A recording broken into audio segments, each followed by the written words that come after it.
লাইফে প্রথমবারের মতো দুধ পুলি পিঠা বানিয়ে জামাইয়ের আবদার পূরণ করলাম। আর এটা বানানো কিন্তু আমার কাছে খুব একটা সহজ ছিল না, খুবই নার্ভাস ছিলাম কেমন হবে না হবে এটা নিয়ে।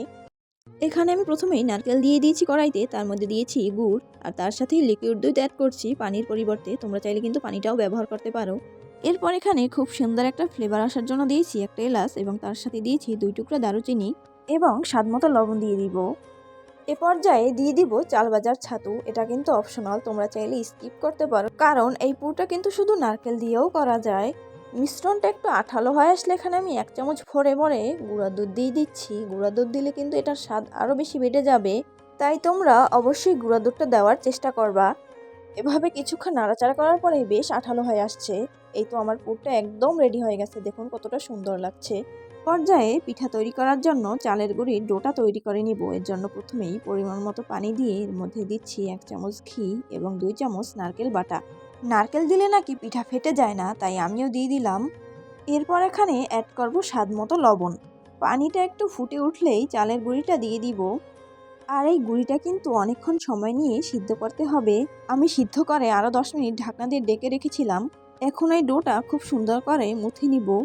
আর ডোটা যত বেশি সফট হবে পিঠাগুলো তত বেশি সুন্দর হবে। কিন্তু আমার এই কাজটা খুবই বিরক্তিকর লাগে, আমার একটু করতে ইচ্ছা করে না। আমার ডোটা কিন্তু খুব সফট হয়েছিল। এখন আমি এখান থেকে একটা রুটি তৈরি করে নিব। যেহেতু চালের গুঁড়ি দিয়ে পিঠাগুলো তৈরি করছি, তাই খুব সাবধানে থাকতে হবে, কারণ ভেঙে যাওয়ার সম্ভাবনা খুব বেশি থাকে এই পিঠাগুলোতে। তাই বেশি সময় নিয়ে ডোটাকে মাখতে হবে, তাহলে রুটিটা আরও বেশি সুন্দর হবে। তো অবশেষে একটা রুটি তৈরি করে নিলাম, তাও আবার গোল হয়নি। গোল না হলেও সমস্যা নেই, কারণ আমি এখান থেকে এখন ছোট ছোট রুটি তৈরি করে নিব। এই তো আমি বাটার মুখ দিয়ে রুটি তৈরি করে নিচ্ছি। বিয়ের পরে প্রথমে কিন্তু আমি এভাবেই রুটি তৈরি করতাম, কারণ আমার রুটি কখনোই গোল হতো না। তো ছোট ছোট লেচি কেটে নিয়েছি। এখন সবগুলো পিঠাতে পুর দিয়ে দিব। আর পুরটা কিন্তু অল্প করেই দিতে হবে, বেশি করে দিলে পিঠাটা ফেটে যাবে। পিঠাটা কিন্তু বড় হয় না, খুব ছোট ছোট করেই তৈরি করতে হয়। তো আমি একটা পিঠা বানিয়ে নিচ্ছি, আর এটা বানানো খুবই সহজ, যে কেউ পারবে খুবই ইজিলি বানাতে এটা। এই তো আমি একটা পিঠা বানিয়ে নিয়েছি, আর এভাবেই আমি আজকে সবগুলো পিঠা তৈরি করেছি। আর এই সবগুলো পিঠা কিন্তু আমি আজকে একাই তৈরি করেছি নিজের হাতে। এখন করতে হবে সেই মেইন কাজটা, মানে দুধের মধ্যে পিঠাগুলো দিতে হবে, আর যার জন্যই নাম হয়েছে দুধ পুলি। আমি এখানে কড়াইতে দুধ দিয়ে দিলাম পরিমাণ মতো। দুধটা একটু হালকা জাল করে নিতে হবে, খুব বেশি জাল করা যাবে না, কারণ দুধ খুব বেশি গরম হয়ে গেলে তারপর পিঠা দিলে পিঠা ফেটে যাবে। এই তো এখন আমি একে একে পিঠাগুলো আস্তে আস্তে দিয়ে দিব। আর পিঠাটা দেওয়ার পরে কিন্তু 10 মিনিট জাল করতে হবে, কিন্তু চুলার আঁচ বাড়ানো যাবে না, লোতে রেখেই করতে হবে। আমি এখানে সবগুলো পিঠা আস্তে আস্তে দিয়ে দিচ্ছি।